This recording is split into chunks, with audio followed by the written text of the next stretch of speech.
Judy, this is actually the first time that I've had a cup of tea since I was a Marine in the Boxer Rebellion in 1884. But renewing this association with you on your show, considering the fact that I feel like your father confessor, and a lot of people do know it, was in my book, So Help Me, that many years ago I met you. You were a tiny girl in Chicago. Do you remember? That's right. Yes, I do remember. My goodness. You were so nice to me. Well, I was always nice to attractive young girls. And old men, too. But anyway... I sing like an old man. No, you sing like a doll. Yeah. We were playing, I think you must remember, at the Oriental Theater in Chicago. My, how crowded the theater. We were doing 6 shows a day. That's right. And I remember you were a baby with your family doing an act. The Gum Sisters. Yes. The Gum Sisters. Terrible name. Yes, it was a bad name. And I was the sort of a big macher, the boss of the theater. And they got rid of a lot of the acts. And not that they were bad, but they got rid of them because we don't need it. You know, Georgie, you talk so much and the people want to see you, which they did then. And one woman in Pittsburgh. And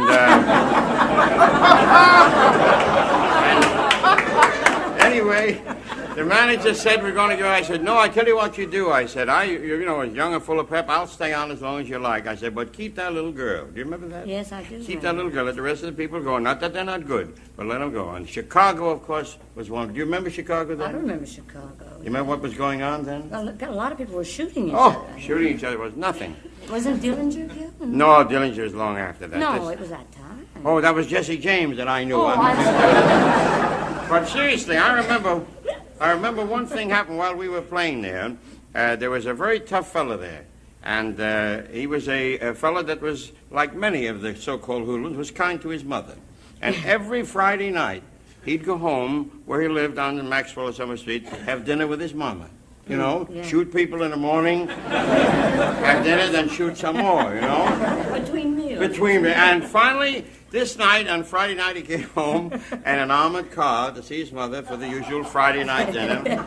And as he stepped out of the armored car, they shot him full of holes. And breathless and bleeding, he climbed up the stairs and knocked on the mother's door. And she opened it. She said, Morris. He says, Mama, they got me. She says, first you'll eat, and then you'll tell me all about it.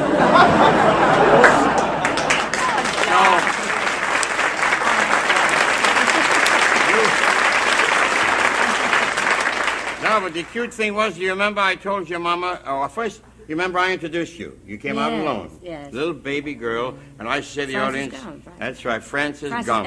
Frances Ethel Gum. And it sounded, Frances Ethel Gum. And it sounded like some funny little kid, like with pigtails, and the audience used to giggle. And I told your mother, I said, gee, I don't like that name for this lovely, warm little thing. She ought not to have say so. She said, Miss Jesser, well, she's just starting, you know. Call her anything you like. And so you don't know this, but what happened was there was a great actress called Judith Anderson, and she was opening in a Broadway show that night. And I had a Filipino valet who dressed me. I'm now dressing him, anyways. And he said, and he called down from the balcony and said, Mr. Jesse, don't forget send a telegram to Judith Anderson. She opened a new show, and I called from down a very flowery telegram. Dear Judith, may tonight add another rose to the garland of successes that adorn your great to something. And then I walked on. And I said, and now, ladies and gentlemen, a little girl destined to go very far in the show business, Judith Garland. And I said, that's you, honey. Yeah. And she came out. That's right. That's on the line.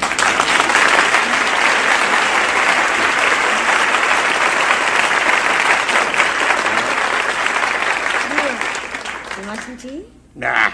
No.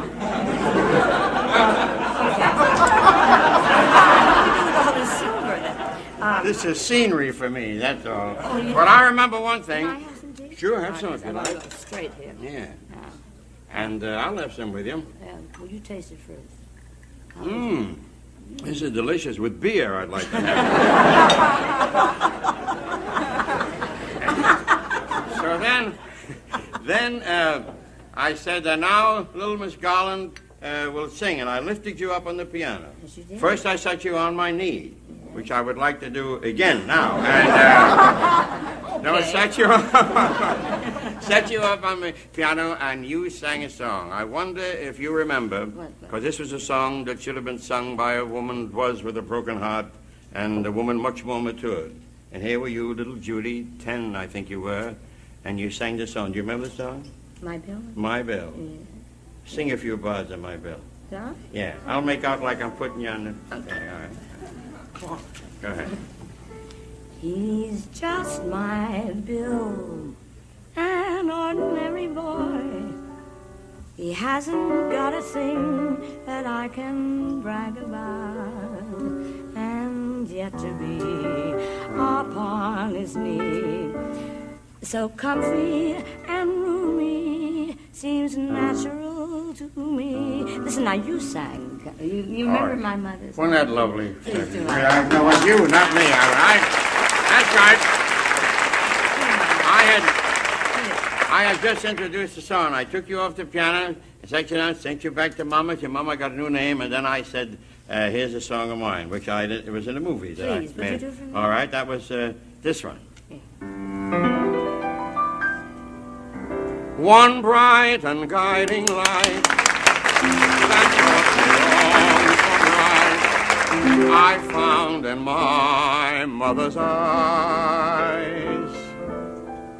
Those baby tales she told, that road all paved with gold, I found in my mother's eyes.